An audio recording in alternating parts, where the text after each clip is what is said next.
Halo semuanya, ketemu lagi sama aku Fabrian dari UC Online. Pada kesempatan kali ini, saya mau memaparkan hasil observasi saya mengenai perbandingan pasar tradisional dan pasar modern. Untuk pasar tradisional yang saya observasi adalah pasar kue subuh Senen. Sedangkan untuk pasar modern, saya mengambil contoh yaitu Farmers Market yang ada di Mall Ciputra, Jakarta Barat. Melalui perbandingan ini, kita akan melihat bagaimana konsep ekonomi mikro terhadap dua jenis pasar yang berbeda.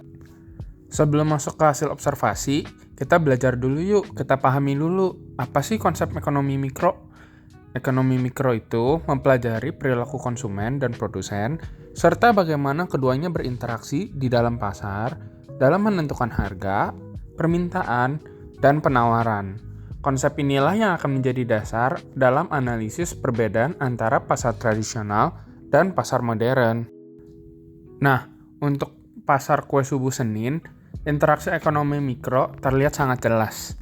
Konsumen dapat melakukan tawar-menawar harga, bahkan memperoleh potongan ketika mereka membeli dalam jumlah besar. Persaingan antar pedagang juga sangat kuat, karena banyak yang menjual produk sejenis. Sehingga, konsumen dapat memilih berdasarkan harga, kualitas, maupun kepercayaan pada penjual. Fenomena ini sangat menggambarkan secara nyata hukum permintaan dan penawaran dalam praktik sehari-hari.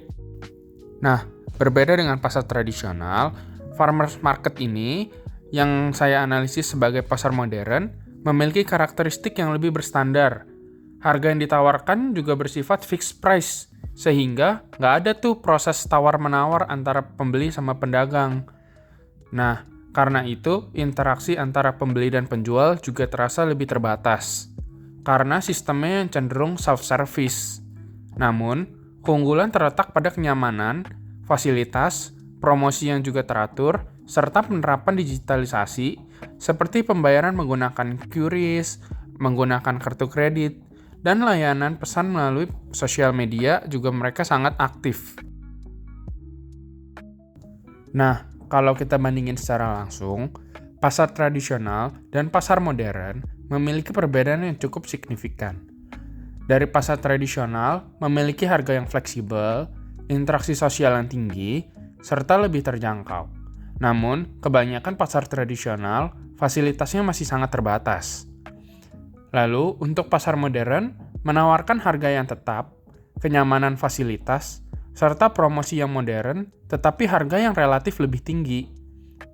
Dari perbandingan ini, kita bisa lihat bahwa keduanya memiliki peran masing-masing sesuai kebutuhan konsumen.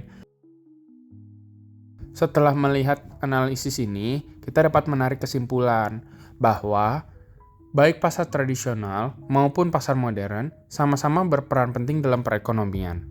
Pasar tradisional mendukung UMKM dan interaksi sosial, sementara pasar modern memberikan standarisasi serta kenyamanan bagi konsumen. Lalu, untuk saran yang bisa saya berikan, untuk pasar tradisional perlu meningkatkan lagi fasilitas umum dan pengelolaan sampah agar terlihat lebih rapi dan nyaman. Untuk pedagang tradisional juga dapat memaksimalkan teknologi, seperti penggunaan QRIS atau promosi-promosi yang dilakukan secara digital.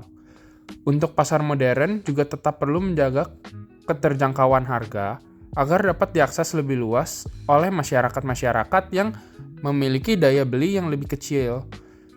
Dengan demikian, keduanya dapat berjalan beriringan dan saling melengkapi dalam memenuhi kebutuhan konsumen. Jadi, demikianlah hasil pemaparan observasi yang dapat saya sampaikan mengenai perbandingan pasar tradisional dengan pasar modern. Semoga pembahasan ini dapat memberikan gambaran nyata mengenai penerapan konsep ekonomi mikro dalam kehidupan sehari-hari. Terima kasih atas perhatiannya. Sampai jumpa di video saya yang lainnya.